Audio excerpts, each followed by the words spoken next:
Pair of linear equation in two variable का आपका सवाल नंबर आपका दो पेयर ऑफ लीनियर इक्वेशन दे रखा आपका, इसको बताना है कंसिस्टेंट है कि इनकंसिस्टेंट। आपका 2015 में आपका सवाल पूछा गया है आपका, ठीक है। तो ऐसा सवाल आपका स्टैंडर्ड में भी आपका पूछता है, आपका बेसिक मैथ में भी आपका पूछा गया है, आपका हर साल पूछा जाता है आपको। तो कैसे बनाएंगे ऐसे सवाल को आपको, ठीक है। तो ये टेबल मैंने आपको याद कराया था सवाल नंबर 1 में आपका, ठीक है। ये टेबल हमेशा आपको याद कर लेना, जैसे मैंने आपको टेबल दे रखा हूँ, ठीक है। तो यहाँ से आपका क्या दे रखा, आपका दो पेयर ऑफ लीनियर इक्वेशन दे रखा है। सबसे पहले लिख लेते हैं क्या दे रखा है। एक 3x, पहला क्या दे रखा है आपको 3x plus 2y equal to 8। तो मैंने आपको बताया था ये जो इक्वल टू होता है आपका, ये हमेशा जीरो होता है आपका। राइट हैंड साइड हमेशा जीरो आता है, जो भी राइट हैंड साइड में कांस्टेंट होता है उसको लेफ्ट हैंड साइड में लाते हैं, ठीक है। ये आपका प्लस में इधर आएगा, आपका माइनस साइन के साथ आएगा तो -8 हो जाएगा आपका।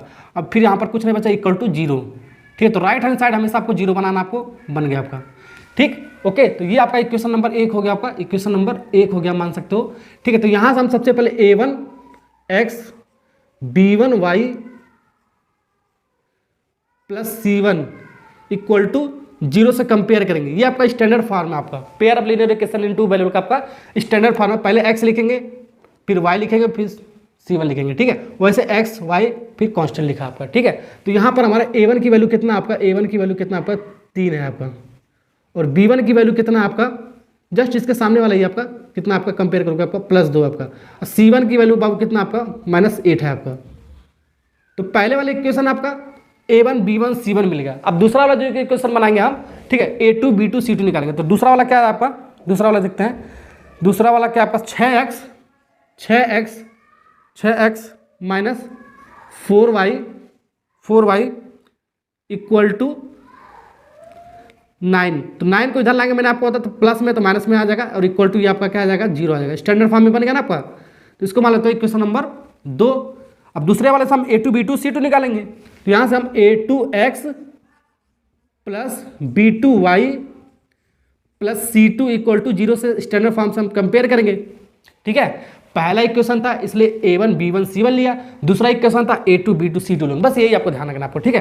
तो यहाँ से a2 कितना आ गया आपका 6 आ गया आपका, और b2 कितना आ गया आपका, b2 कितना आ गया -4 आ गया आपका, और c2 कितना आ गया आपका -9 आ गया आपका। साइन के साथ आपको लेना है सारा वैल्यू पर, ठीक है। तो जब भी आपको कंसिस्टेंट इनकंसिस्टेंट ऐसा सवाल आएगा चेक करने के लिए आपको, ठीक है, तो आपको क्या करना है, आपको दोनों लीनियर इक्वेशन आपका जो पेयर ऑफ लीनियर इक्वेशन दिया होगा आपका, ठीक है, उससे हम a1 b1 c1 निकालेंगे, a2 b2 c2 निकालेंगे। अब इसका रेशो निकालेंगे, ठीक है, जैसे a1/a2,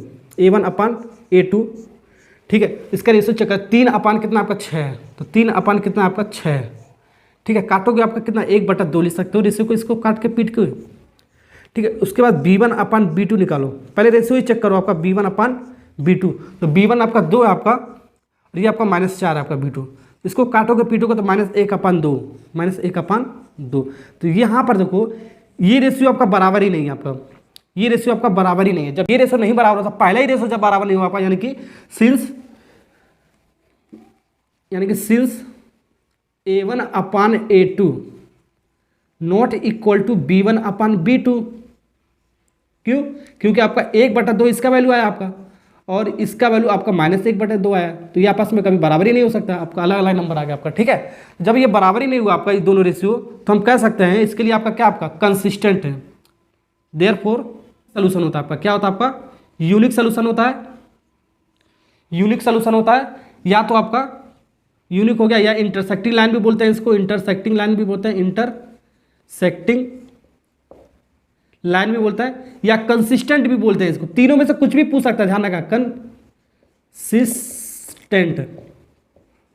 तो हमको बताना था कंसिस्टेंट है कि इनकंसिस्टेंट, तो आपका क्या होगा आपका कंसिस्टेंट। तो यहां से लिखेंगे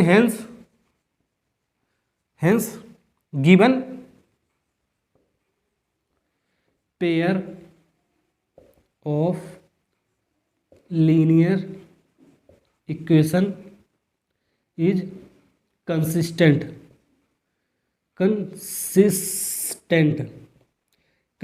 बोल सकते हो, या तो यूनिक बोल सकते हो, या तो इंटरसेक्टिंग बोल सकते हो, कुछ भी बोल सकते हो तीनों में से, ठीक है। तो यही चीज दे रखा, तो ये हमारा होता है जो आपका ये और ये given pair of linear equation जो दे रखा आपका कैसा आपका कंसिस्टेंट है आपका। बहुत सारे बच्चे पूछते हैं सर C1/C2 का रेशियो क्यों नहीं चेक किया। ये जो C1/C2 है आपका, C1/C2, इससे हमको मतलब ही नहीं है आपको। जब भी आपका ये दोनों कंडीशन आपका सेटिस्फाई कर देगा आपका, ठीक है। A1/A2 not equal to B1/B2, तो C1/C2 निकालने की जरूरत नहीं होगा, क्योंकि इसके लिए कंडीशन आपका होता ही है आपका डायरेक्ट, ठीक है। तो उसको बाद C1/C2 निकालने की जरूरत ही नहीं है आपका। जब ये दोनों रेशियो बराबर हो जाएगा तभी हम C1/C2 निकालेंगे, ठीक है। बस इतना ध्यान रखना। अगर तो आपने तरीका समझ लिया तो एक सवाल मैं आपको खुद ट्राई करने के लिए दे रहा हूँ, इसको कमेंट बॉक्स में आंसर आपको लिख कर बताना है कितना आएगा।